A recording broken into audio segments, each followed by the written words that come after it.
Oh man, these vodka ices are really good. Let me tell you, I found out a way that you could keep stuff really cold in your cooler. You know how you do it? You put the water in the freezer, and then it keeps everything else cold. But then when you want to drink a water, it's also a block of ice. The Iceman cometh. Oh. When the Iceman cometh, I hope he cometh all over you. Yeah. It's the old joke. Anyway, welcome to the farewell appearance of Kaye Lazar's Cavalcade of Fun. I'm not retiring from show business. I'm Kaye Lazar. This is the last show of the season, and so I'm so happy you tuned in to this show. And what's your name again?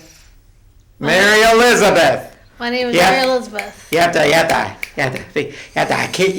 fast. There's that fast pace. I couldn't think for a second. You couldn't think for your name. Okay.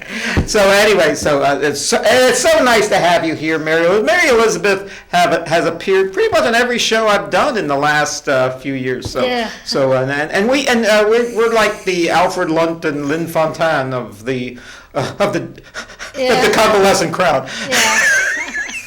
We are in a new show. Guys and Dolls. It's a new show. Guys and Dolls. Yes. No, it's an old show, but it's a new production of it in Hopewell. It'll be in August. And we get and you know, I think the last time we were talking about this show, we didn't do a show last week. We were on hiatus. They wanted to know if they were going to fire us or not, but they decided to let us do one more show. Anyway, we didn't really have great singing parts. Now we have great singing parts. Yes. We're going to be singing as a part of a group, and we have solos in it. Yeah. As good old reliable Nathan. Nathan Detroit. Yeah. And then I was moved from the part I play, which is pretty much a second act part, Big Julie. I play a tough guy in it. So I didn't even dress like a tough guy tonight. This is the Gambino collection. Anyway, and I'm going to be playing. I'm going to be at the beginning doing the Fugue for Tin Horns with two other people. Oh yeah. And if you remember, I got the horse right here. My name is Paul Revere. And the man says that if the weather's clear, can do. So anyway, but I don't sing that part.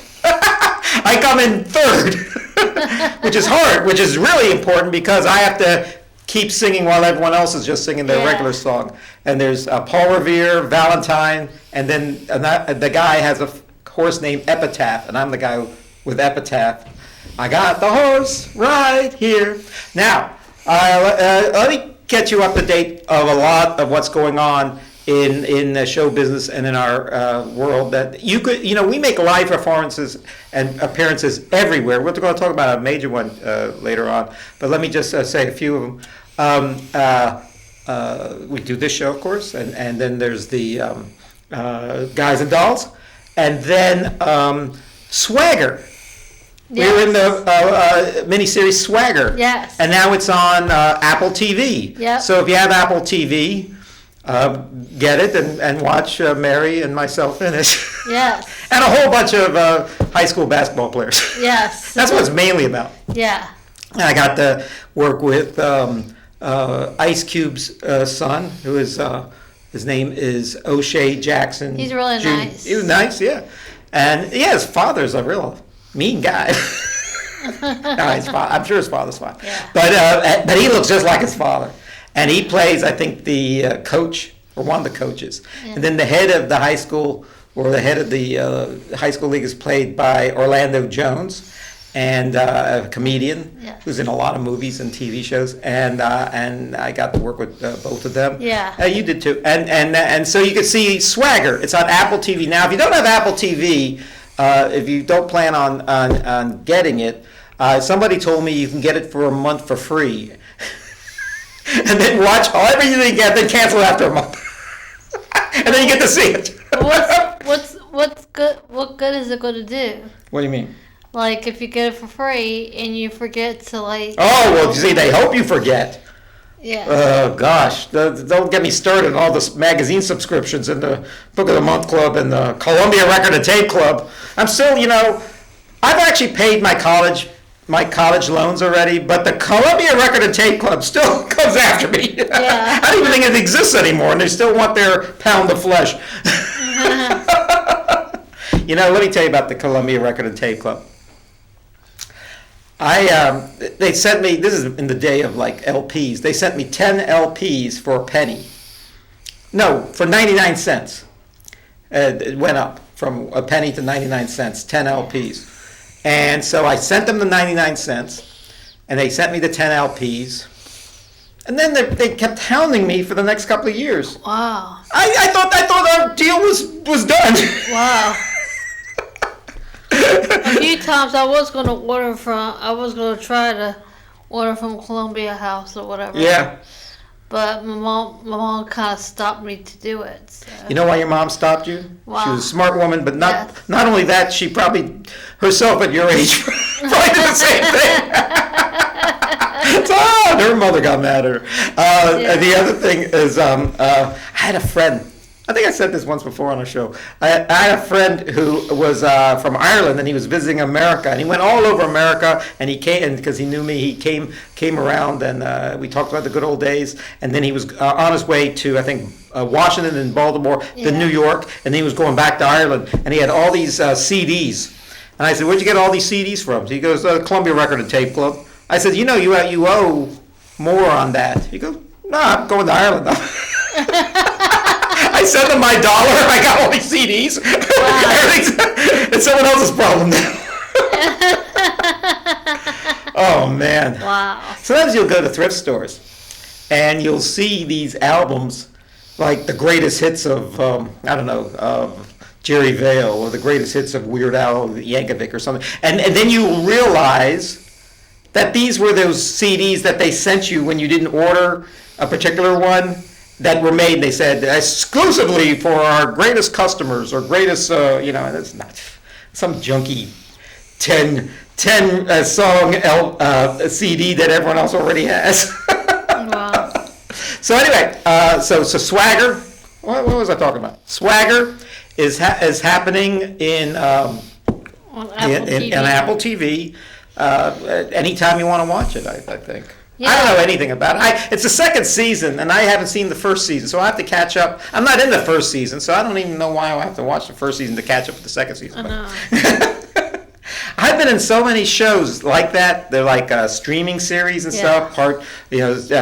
Season 1, season 2, season. I like Turn. I was in. I've only seen what I'm in Turn because I can't watch all 20 episodes each year.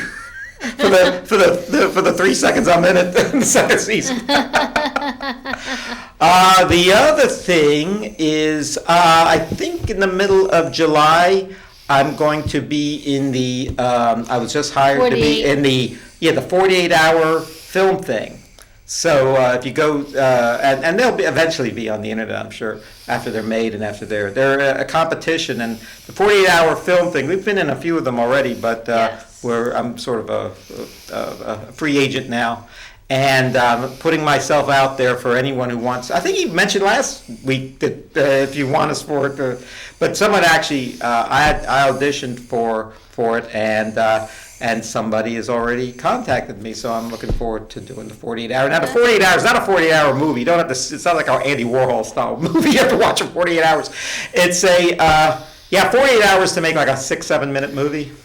You have to write it, cast it, film it, and then edit it, and then put music to it, and then send it off, and within 48 hours. It's so it's usually like from Friday at 5 p.m. to like Sunday at 5 p.m. And how it works is if you break it down, and people do it different ways, but usually they get to work writing it, because you can't have a pre-idea of what you're going to write about, because sometimes it's a musical, sometimes it's a comedy, something, and sometimes it's a drama or a mystery or something. And then you have then the second day. Usually late that night you cast people, or you write for people in mind, and then you film it all day Saturday, and then on Sunday you and your post-production crew edit it and then have it all done. Now if you're late, you're out of the competition. You've made a movie, but you're late. It's kind of weird rules they pick because who can make something good in 2 days? I guess that's where the competition comes in. Right. So I'm hoping that a lot of groups will pick me and admire and notice some sort of talent I have, that they might put me in some of their shows. I'd like to be in every one of those movies, wouldn't you? Yes. I'd like to be like the Samuel L. Jackson of the 48-hour movies. 48. I was watching my family's home movies. How did Samuel L. Jackson wind up in them? He winds up in every movie. I know. And it wasn't just a commercial for Capital One either. Anyway. And then so that's something else. Okay, here's something that you may enjoy. Personally, we are going to be making an appearance at the Randolph Pool at around 5:30, 6 o'clock, and we'll be there for a while on Friday. The Randolph Pool is on Randolph Street in downtown Richmond. It's free to get in. We'll be there. If you want to meet us, go swimming with us.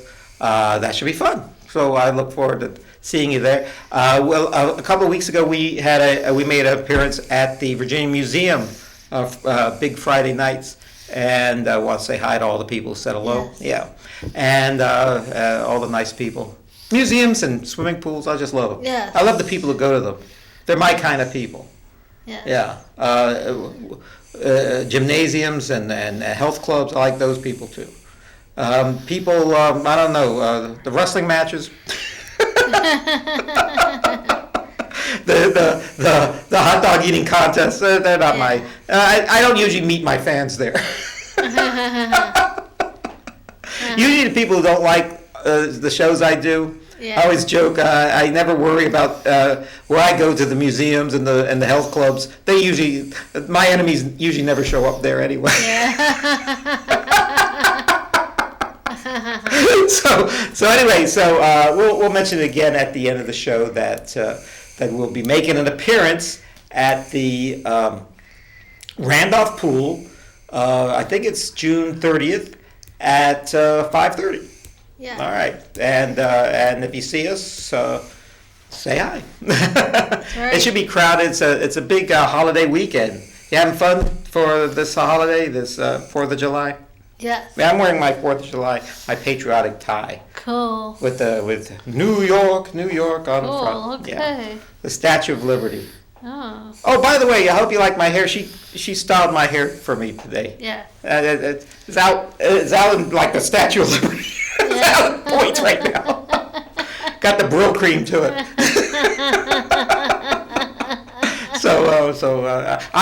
I gotta tell you something. A lot of these shows, I don't know what's going on until I see them, and I say, oh man, why didn't somebody tell me there was something in my teeth or something, or there was a spot on my tie? Yeah. And so, what's that ugly thing on your neck? Oh, I'm sorry, that's your head. That's my fancy. Yeah. Anyway, let's see, and then okay, so it's so good to see you, Mary you as well. Elizabeth. Good to Yes, see you and as you well. having a good summer? Yes, I am. Yeah. So what do you most enjoy in the summertime? I most enjoy being outside and Mm-hmm. going on trips and stuff. Going on trips. Where are you going? I'm going to the beach in August. Going to the beach. Okay. Yeah. With Oh, my that dad. sounds good. All the sand and everything. Yeah. When I go to the beach, I sometimes I just slather myself in the sunblock and everything. Yeah. That's why I still have dewy skin at Yeah. at 49 years old. But when I go out in the water and I'm there all day long. But once I see the jellyfish come in, I'm sorry. Did you just pass away? I can't. I couldn't help it. Yeah, I have that effect on people. Yeah. It's not you. Yeah. It's just sometimes some things kind of make me sleepy. Yeah. I have that calming effect on people. like a lullaby, my voice. Oh gosh. A lullaby from hell. Now, Yeah. so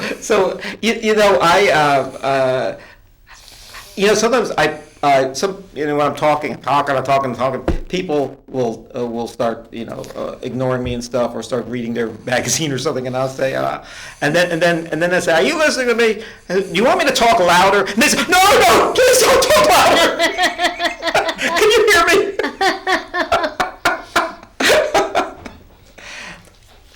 I gotta tell you a funny story. This happened to me at a.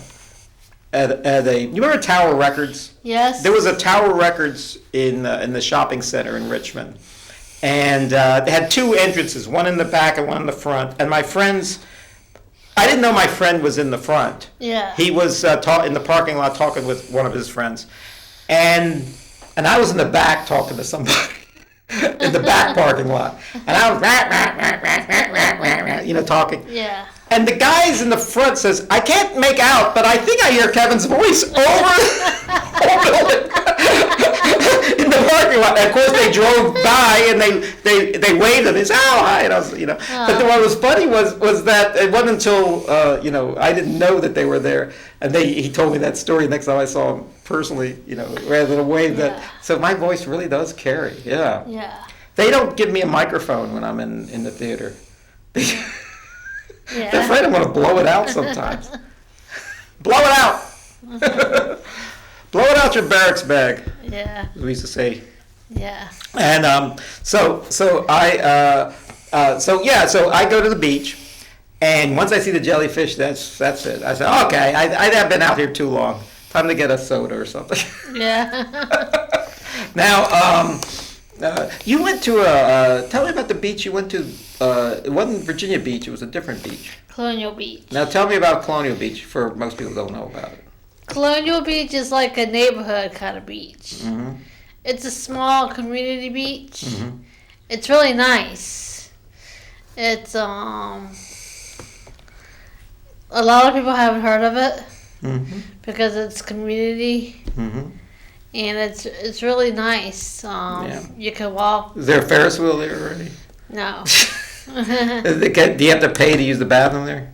No. Oh, that's good. I hate those beaches that make you do that. Yeah, I know. It's much easier. When you have to charge to go to the bathroom at the beach. Yeah. You know what that means? It means people are using the beach. They're gonna taste the owners of the beach get a dose of their own medicine. And I had to tell you a weird thing I once saw at the beach.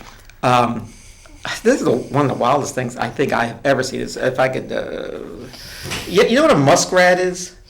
You probably think you know what it is. It's like a giant rat that's big with a long tail. Wow. It's almost like a hedgehog or something. Wow. And it came out of a sewer, and while I was in the water, I saw this big crowd kind of moving, and I said, I wonder what's going on. Is there a movie star or something? Wow. And then when I got to when it got closer to me, I realized there were all these cops trying to corral the muskrat and put him in in a box or something. Yeah.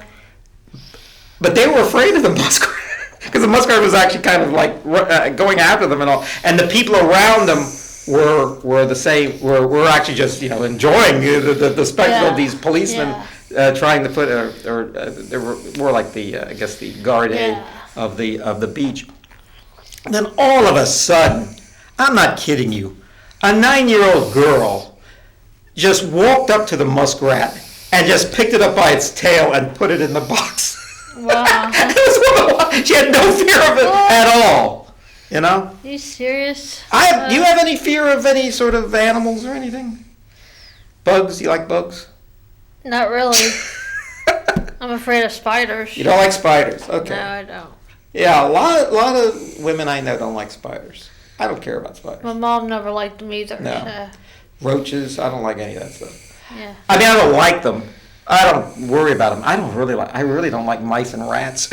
Anytime I see rats, like when they always, like you're watching a movie like The Third Man, and Harry Lime is walking through the sewer and stuff, and you see all the rats in the corners and everything. Yeah. Harry Lime is not scary. Rats are to me. I don't like bed bugs either. Bed bugs. Well, nobody likes bed bugs. Yeah. Yeah, no. You know the only way to get rid of bed bugs? What? You have poison doesn't work. You have to hire somebody. Someone told me this, and heat up the place to like 140 degrees. It kills the bed bugs. Oh. And if you have bed bugs in your car, they're easy to get rid of. All you have to do is, park it in the summertime where the sun is beating down on it. And it gets hotter in the car, and that'll kill all the bed bugs. Wow. But if you try to spray like Raid or something in there, forget about it. You'll probably wind up poisoning yourself. Yeah. So all bugs have different ways of killing them. So anyway, this happened actually at the theater. I got in trouble. Oh man, I don't know if you were there. It was during a rehearsal. No, it wasn't during. It was actually during like intermission of a play. This happened rather recently. There was a girl screamed. Now these are kind of real straight-laced girls and everything. And a girl screamed, and I thought, did something bad happen? I yelled. I said, "What the?" And heck happened. I didn't say heck. I said a word that about for your for unlawful, whatever the rest of it. Wow. So anyway, I used a curse word, and they just descended on me. What a terrible man I was. And what happened was, they said, why? I said, you shouldn't be cursing like that. And then I said, what's the problem? She goes, that bug, the girl screamed because she saw a bug. I said, that bug, and I grabbed it and squished it in my hand. And then threw it out the door. I don't think I remember that. And then they still got mad at me and said, hey, I'm the hero here. I got rid of the bug. Wow. But, it reminds me of, like, the people, I don't know if you remember this, Richard Nixon was the president, and he did all this terrible stuff. He was a liar and a corrupt and everything. Oh, yeah. And he had to resign in disgrace. Yeah. And people still supported him. And then when they heard the tapes and heard him cursing and using curse words and using racial slurs and everything and anti-Semitic words, then what happened was then he suddenly became a bad guy. We have a special guest coming out. Why don't you sit down over there and we'll introduce you in a moment. Yes. And then what happened was, so in other words, all that other stuff was fine, but the cursing was bad. I suddenly became a bad person once I started. I always thought that if a guy is cursing, that's fine, but once he starts using racial slurs, that's over the edge. Wow. Terrible. But I mean, Terrible. I know people are always getting mad at me because I don't even curse that much. I say heck and darn and poo poo. But then if I when I say that, everyone gets mad. Oh. Anyway, and we were also talking about your kids are kind of protected a lot, like in what I was just telling you. Kids are kind of like protected now more. Yeah. When you were a kid, did you live like a sheltered life? Or or were you out and about, on the backs of trucks and stuff, going and staying out late and everything?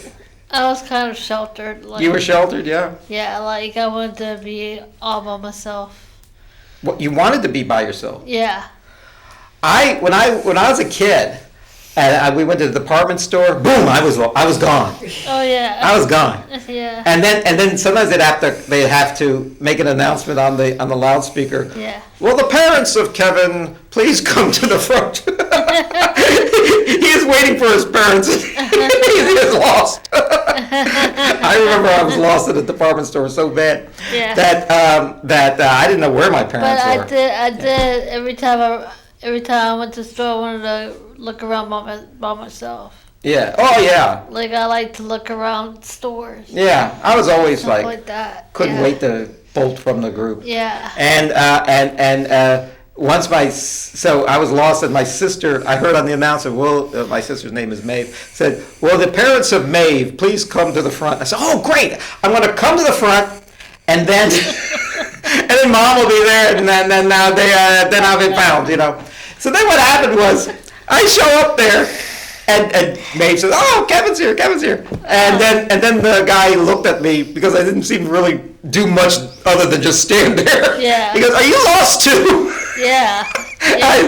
I said, "Yeah." And then, of course, the next announcement, "Will the parents of Maeve and Kevin please come?" Yeah. Wow.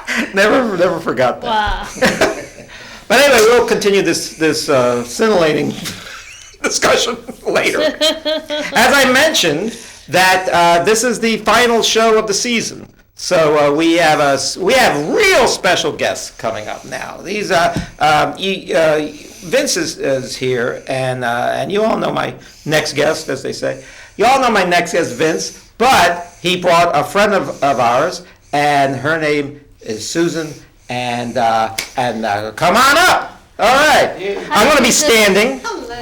Hello. Yeah. I'll get you some soft drinks and stuff. We could have Susie in the middle. Yeah. All right. Wait, we'll figure this out. Why do I think Susie, come on this way. Oh, okay. We'll do it. Susan, here we go. I didn't want you to trek in front of the camera. Yes. No, that's. Well, I wanted everyone to get a better look at Susie's. Oh, I'm sorry. Why don't you come right over here? Oh, okay. All right. And Vince, come on over here. Well, I was going to let you guys talk for a minute. Well, I don't have nothing to say. You got nothing to always say? have something. Nothing to say. Okay. Well, let me get you a soda. We always make sure that people are well fed here. Well, that's good. That's a good sign. This is a Coca-Cola Zero Ooh, sugar. cool. All Thank right? you. And it's nice and warm.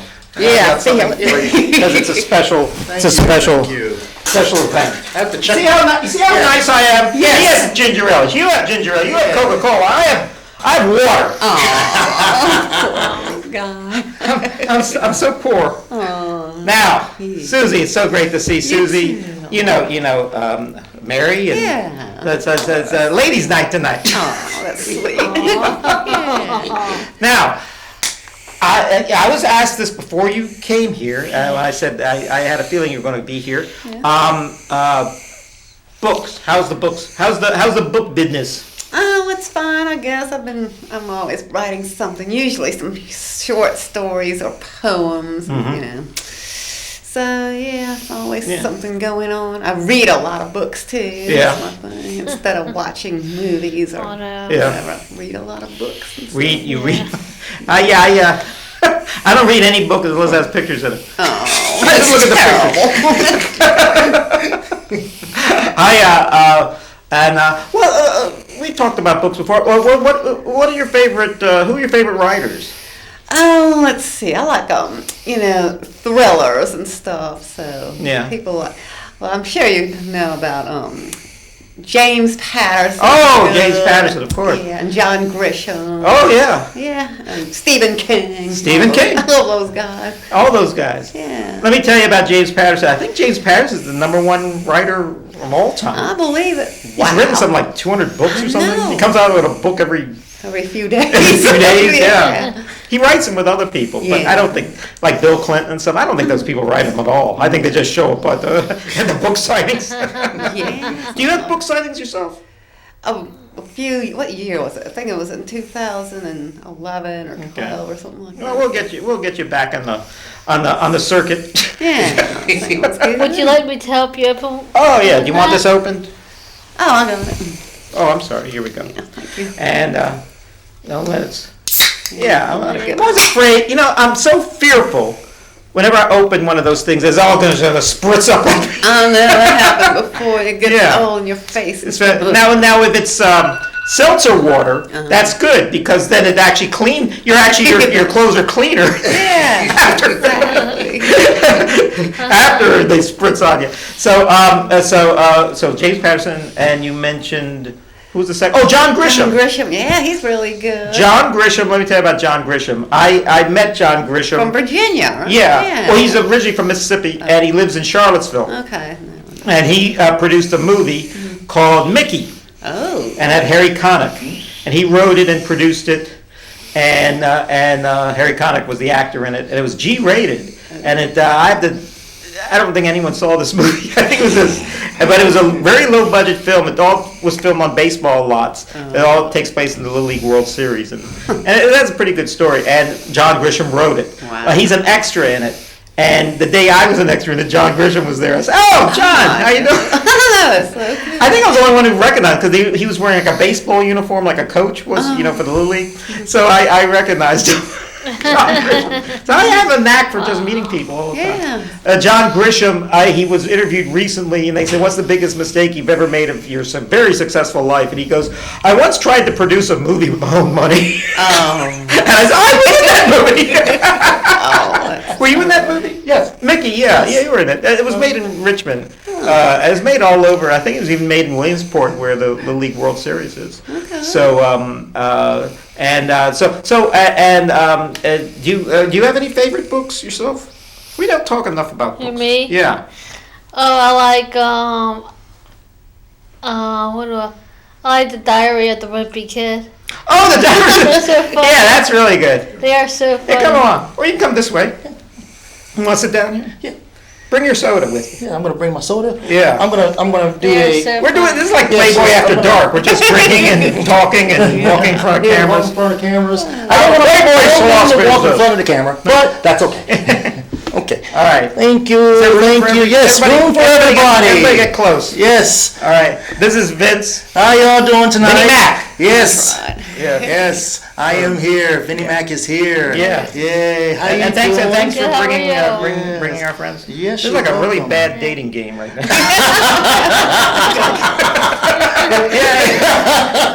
Just the stress and the tension.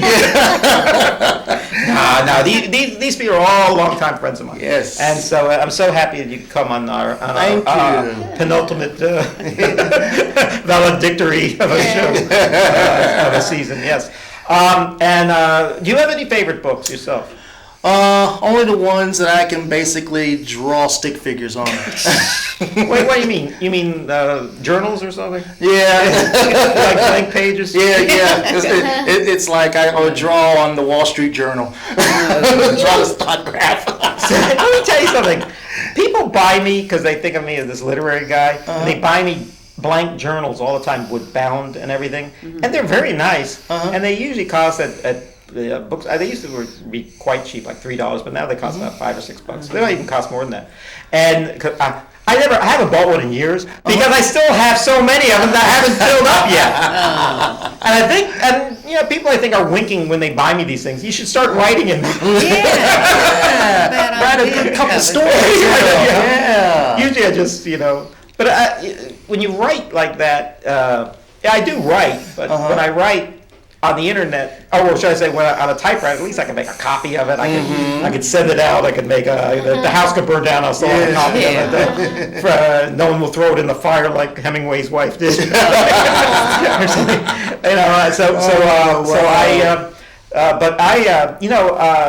I could talk at length about books I've read because I've read so many books in college. I had to read them. Yes. Somebody said, "Do you enjoy reading all those books?" No, but I read them. But you know what? There is one book that I actually read in school that I liked, and it was Beowulf. Oh, yeah. And Beowulf wasn't too bad. The only reason why I liked it is because I got an A on the test. Oh, wait a minute. That's a good reason. I think we're getting at something here. Teachers, if you're watching this wonderful show, teachers should know that when the kids like something, they'll write more enthusigically about it, and thus they'll get better grades, and you will be a better teacher. That's right. Very Make them read. Now, you must be the only person that really liked Beowulf. Yeah. I think most people don't like Beowulf. Unless you read the Reader's Digest version. You read the Fisher Price version. Beowulf is written in what, Old English? Yes. So Yes. Yes. I was like, this is interesting, but it's like, okay, I tend to gravitate to it. It was like the only book that and Moby Dick. I will say Moby Dick. I did gravitate to that. You like Moby Dick? Yeah, That's Moby another Dick. difficult.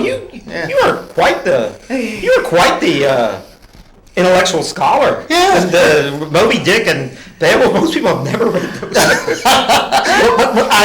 or they've tried to read them. I will have to say a little in passe with that because our teacher showed us the videos. That's the Cliff Notes version. The videos. That's the professional wrestling version. Yes. Well, I'll tell you what was good too Yeah. back in school. Remember the Iliad and the Odyssey and the yes. Aeneid. Yeah. Yes. Those were hard to read too, but they were good. Yes. Did you read them in the ancient Greek? Yeah, well,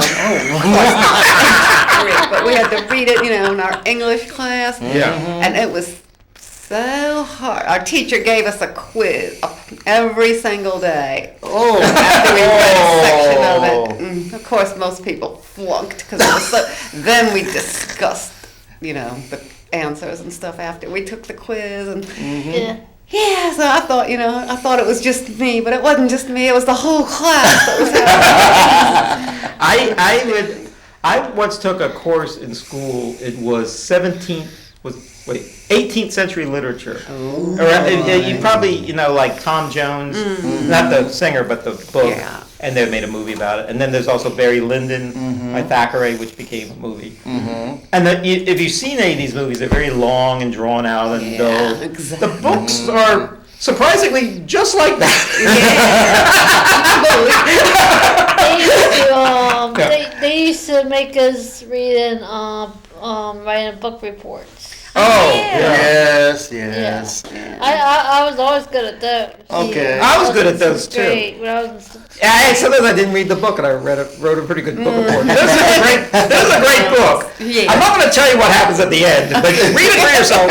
Yeah. And you can and see and tell me if it's right, and I'll tell you if it's right or not. You know what? I actually escaped that. They didn't let us do book reports for the two books I just mentioned, but they made us read the whole entire book, and then just like with you, they had a quiz, and they did the quiz, and then we had a big test. Of course. And it was like, luckily half the class passed. Yeah. The other half failed, but they got a chance to do a retest, but they made them read the whole entire book over again.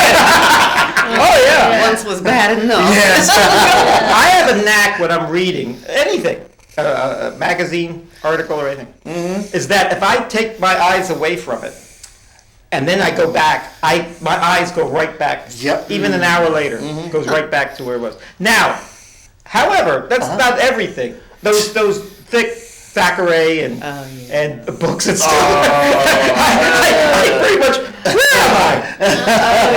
Thackeray. What was that? Vanity Fair. Vanity That's what Fair. I I had to read Clarissa, Pamela.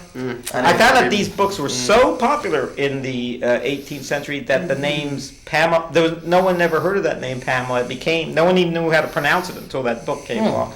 But they were, and then the 1800s came, and then, see, I have to remember I'm an English major, so I had to read all these books. And I read the Mill and the Floss, all the George Eliot stuff.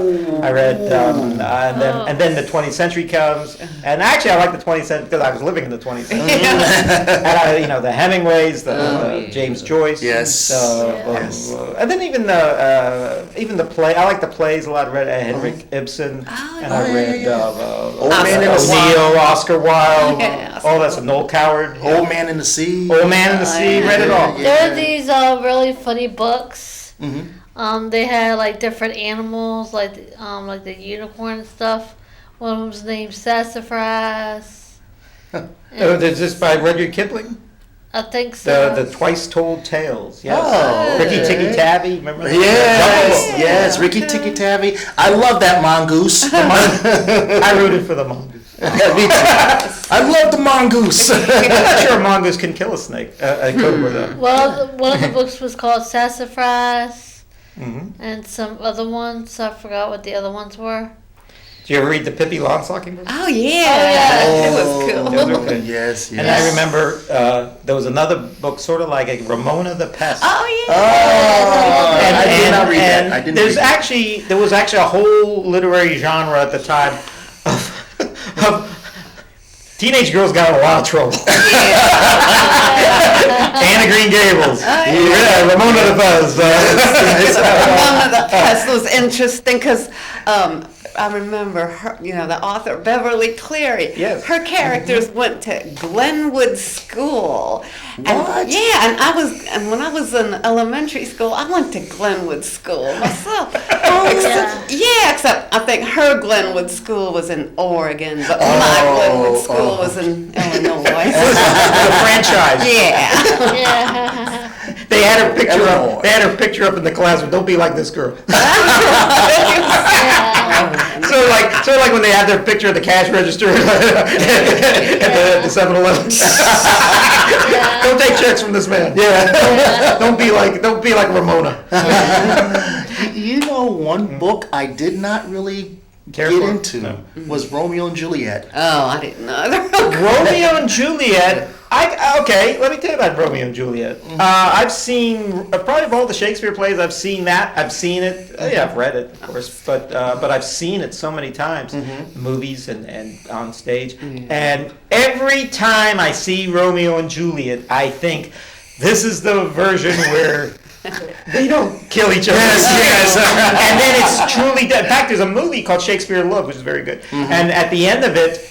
It's like it's in the movie, they have the premiere of Romeo and Juliet, and at the end of it, they both die, and I think the play ends, and everyone in the audience just says, mouth up. They think it's real. They don't. It was just so devastating. So everything. But Romeo and Juliet, and that's a I like to think all love stories are based on Romeo and Juliet. Yeah. Wait a minute.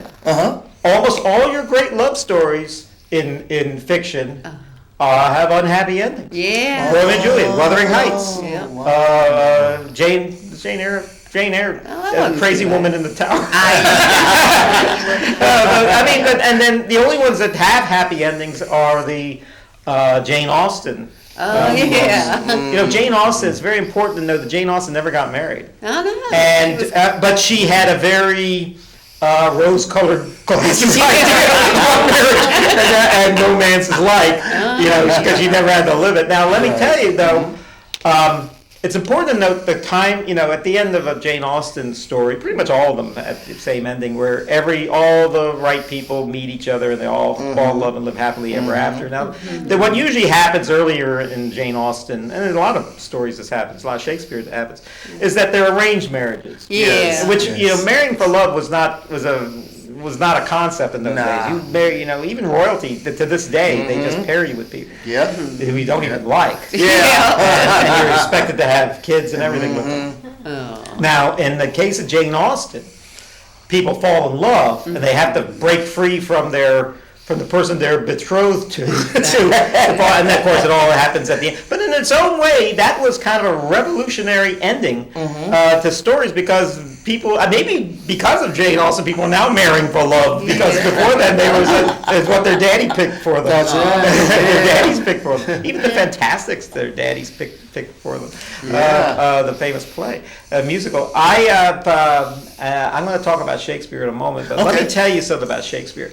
There are 37 plays, and I have seen probably 30 of them, or read 30 of them. I pretty much know a whole lot about Shakespeare. Okay. At least Did you read somewhat. Troilus and Cressida? Yes, that was my favorite. That was your favorite. That was. All right. Yeah, The Trojan I can't tell you War. the details of all of them because a lot of them, I get mixed up a lot. Like, for example, Richard III and Macbeth aren't a whole lot different from each other. Yeah, sort of, I heard.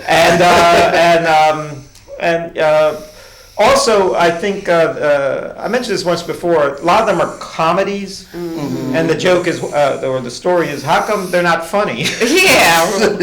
And I said, someone told me this, that if you actually, these were written 500 years ago, and so whenever they made a pun or made an allusion to someone may have been popular at the time, a politician or something, everyone in the audience laughs hysterically. Yes. But now when they do the play the same way, they people, wow, what's so funny about that?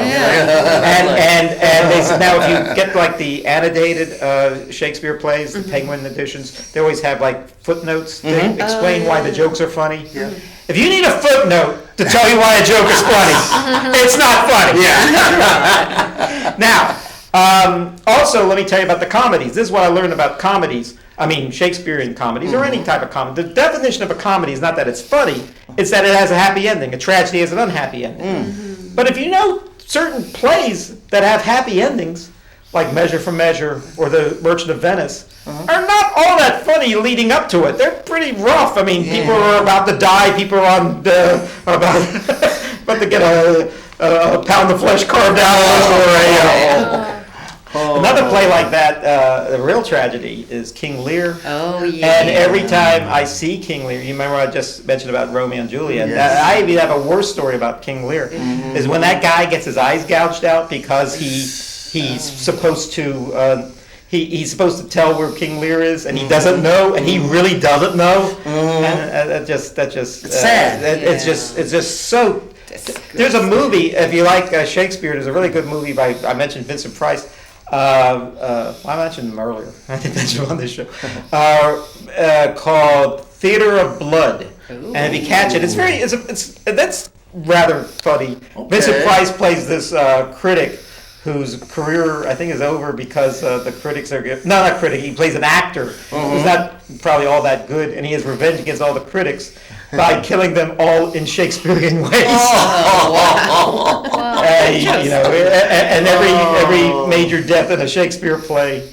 Yeah. I once told my mom I saw this movie with Helen Mirren and Anthony Hopkins. It was awful. There was this guy who got his vengeance on this other guy in like ancient Rome. He killed his children and then cooked them for dinner and then fed them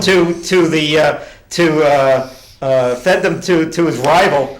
And my mom says, I wish you wouldn't watch junk like that. I said, well, the name of it is Titus Andronicus, and it was 500 years ago by Shakespeare. And the movie shows that in Titus, and it's called Titus, the movie. Okay. But everything of Shakespeare is worth seeing. You know, also, don't pay too much attention when you're watching Shakespeare. Trying to listen to every single word and trying to make sense of it. Chances are you probably know the plot. Like I've seen Hamlet so many times that I kind of know how it ends and what's going to happen and everything. But almost every time you see Hamlet, it just you see something you didn't see before. So just kind of let it wash over you. I'll tell you the difference between Shakespeare and other plays. And other writers. Shakespeare would write, for example, a regular writer would say, well, I'm going to walk over to that chair. And Shakespeare would write, and now my ankles will take wings, so I will flitter about to the other end of the proscenium. I mean, that's how Shakespeare writes. So you're not supposed to follow that. And and the reason why you hear me blather on all about Shakespeare in the last few minutes is because I just got finished watching Hamlet. Now, everyone, Hamlet. Isn't that a great concept? But this was the 4-hour Hamlet movie with Kenneth Branagh. And it's really, I mean, I've never seen all of Hamlet before. Most versions, even the 2-hour and 3-hour versions, it's not the 4-hour version. There's a whole hour they took out. This has Rufus Sewell, who was in a movie I was in, John Adams. He played Thomas Jefferson. I don't know who he played. He was there in a powdered wig. But he played Fortinbras, who they talk about in most versions of Hamlet. This is actually the first time I ever saw him because they put him in there. Derek Jacobi played the Claudius, and Julie Christie, who was in McCabe and Mrs. Miller, she played Gertrude, the mother. Oh, yeah. And Kenneth Branagh, Kate Winslet, of course, Ophelia. And then they had all these other parts in it. You had Charlton Heston in his last film, I think it was. And then you had Robin Williams is in it. Gerard Depardieu is in it. Billy Crystal is one of the grave diggers. They have a lot of crazy casting in it, but they're all good because it's all Shakespeare. It's all worth a look. So I suggest that you see Hamlet. And it's because it's 4 hours long. Don't think of it as a 4-hour long movie. I only saw like an hour a day. I treated it like a mini series. I don't have the patience to sit down for 4 hours of that angst and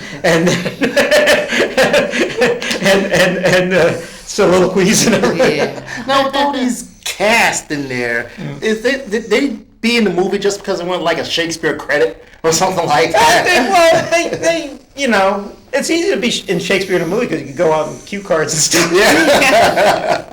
I was trying to we were talking earlier about Julius Caesar, and Julius Caesar, there's a famous performance of Julius Caesar where they couldn't afford the Mercury Theater, Orson Welles, and it was part of the WPA, and they didn't have any scenery or costumes. So what they did was they had bright lights everywhere. So like here. There's bright lights everywhere, and searchlights, and everyone wore black. Oh. And they made it like a fascist. This was back 1938 or something. Oh my God! And they did it as if it were going on like in fascist Europe right now, and it was all Shakespeare. It was all the Julius Caesar, same story, you know, killing. All the Senate got together and killed one man. Can you imagine that happening in any other country? I know. Wow. You know, people are worried about Putin right now. Yeah. Or maybe they're not. that might happen to Putin. He might show up at the Politburo or something. Yeah, I don't know what they call it in somebody- Russia. I still call it the Politburo. It's not the Politburo.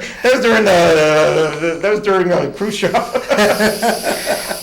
Yes. So so if you haven't already guessed, they're all my favorite books. Every actor wants that Shakespeare credit. Well, I'm in the children's theater, and I do a lot of plays. And what's really funny about sooner or later you're going to play the Mad Hatter. You ever played the Mad Hatter? No.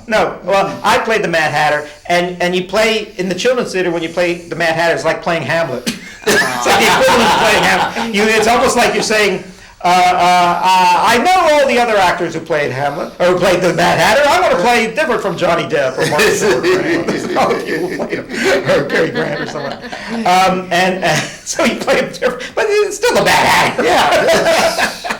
I tried him with a cowboy hat, and one of the complaints of people was my hat wasn't tall. I said, yeah, but it's my own version of the Mad Hatter. Yeah. I'm still, you know. Still mad. I'm still mad. I'm still, you're on birthday and all that, like, and all the more sugar, more tea. Why is the church mouse in the tea asleep? Now, we made an announcement that, and I'll make it again, that we are, Mary and I are going to show up at the Randall Pool at 5:36 p.m. This Friday. So come swim with us. And if you see us, be sure to say hi. Making an appearance. We went to the museum a couple of weeks ago. Made an appearance there and greeted both of our fans. Nuts. We could have. Well, I didn't have to go to the museum. We could have just come to my apartment. Yeah. Had it there.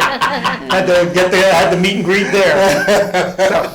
So I was wondering. I think there is a special thing that goes on up in Buffalo, New York.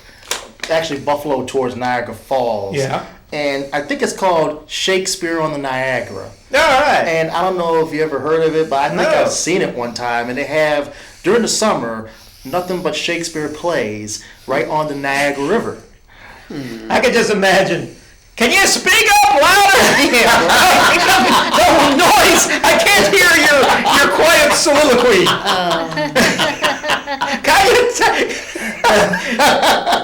The microphones aren't helping. You need a bullhorn.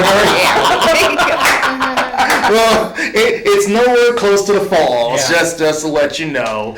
But they do have this thing every summer. I think they still have it now, but since COVID's been around, I don't know if they stopped it or COVID. I don't know. Yeah, that old If you have to friend COVID. cough in the direction of the falls. That's right. Down there. If the daredevils and the barrels couldn't survive, and neither could the COVID germ. Now,